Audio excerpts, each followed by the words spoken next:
आदरणीय शरदचंद्रजी पवार साहेबांनी 50-55 वर्षाच्या राजकारणामध्ये कधीही कोणाचा अपमान होईल किंवा नेहमी विकासाच्या मुद्द्यावर राजकारण करत असताना भारतीय जनता पक्षानं आदरणीय शरदचंद्रजी पवार साहेबांचा विचार संपवण्याच्या दृष्टीनं पावले टाकले आहेत आणि त्यांनी सरळ सरळ आपले विचार व्यक्त करून बारामतीत येऊन सांगितलं की आदरणीय साहेबांना संपवायचं आहे। याच्यावरून खरं तर तो घाला साहेबांवरती नाही, तो घाला तुमच्या आमच्यावरती आहे आणि यामुळे आपण जागृत झालं पाहिजे। आपल्या स्वाभिमानावरती घाला आलेला आहे आणि हा घाला जर आपल्याला येऊ द्यायचा नसेल तर प्रत्येकानं खारीचा वाटा उचलला पाहिजे आणि घरातील एक एक माणसाला जागृत केलं पाहिजे आणि महाराष्ट्राचा स्वाभिमान जागा ठेवण्यासाठी येणाऱ्या 7 तारखेच्या निवडणुकीमध्ये आदरणीय सुप्रियाताईंना तुतारी वाजवणारा माणूस या चिन्हावर मतदान करून प्रचंड बहुमताने निवडून आणलं पाहिजे। तरच खरं महाराष्ट्राचा स्वाभिमान जागृत राहील, अन्यथा भविष्यामध्ये आपल्याला पारतंत्र्यात जावं लागेल यात काही शंका नाही।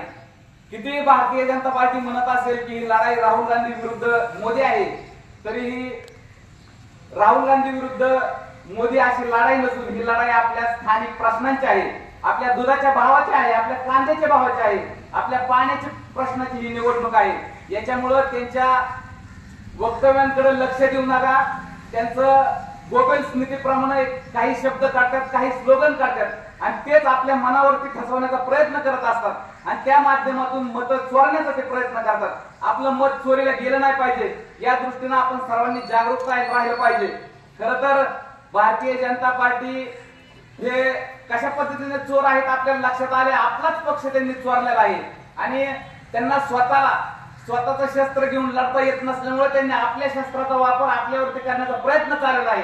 यामुळे आपण सगळ्यांनी जागरूक राहिलं पाहिजे आणि भविष्यात येणाऱ्या निवडणुकीमध्ये राष्ट्रवादी काँग्रेस पक्ष शरदचंद्रजी पवार साहेब यांच्या सुप्रियाताईंच्या तुतारी वाजवणाऱ्या चिन्हावरती मतदान करण्यास आपण आपल्या नातेवाईकांना आपल्या घरच्यांना सांगितलं पाहिजे। याबरोबरच आपली 10 सीट राज्यामध्ये उभा आहे, त्या 10 सीटांना देखील कशा पद्धतीने मदत होईल या दृष्टीने आपण आपल्या पाहुण्याला देखील मित्रांना किंवा व्यावसायिक संबंध असणाऱ्या मित्रांना फोन करून किंवा आपल्या इतर माध्यमातून सांगितलं पाहिजे की जर आपल्याला लोकशाही वाचवायची असेल तर पवार साहेबांच्या तुतारी वाजवणाऱ्या माणूस या चिन्हावरती मत द्या। हे करत असताना खरं तर त्यांना आपल्याला हे देखील सांगायचंय की तुम्ही मत का द्या। सांगायचं आमची बेरोजगारी कमी होत नाही, 10 वर्ष झालं तुम्हाला सत्ता दिली, 10 वर्षाचा हिशोब द्यायचा सोडून ते पाठीमागील 70 वर्षाचा हिशोब मागतात।